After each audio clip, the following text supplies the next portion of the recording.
Hey everyone, in this video, I'm going to show you on how to transfer Solana from CoinDCX to Phantom Wallet in just a few simple steps.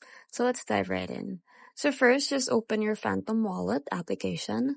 And once you're in, just tap on the receive button from the list of supported cryptocurrency. You just have to select Solana. So this will display your wallet's unique receiving address. So the next is you have to copy your wallet address by tapping on the copy button. And then after that, let's switch over to the CoinDCX application. Now just open it. And once you're here, just go ahead and tap on send Solana option and paste your Phantom wallet address in the recipient field.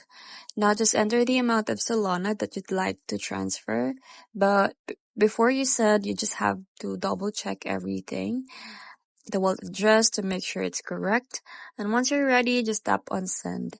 And the transaction will process shortly. And your Solana will appear in your Phantom wallet.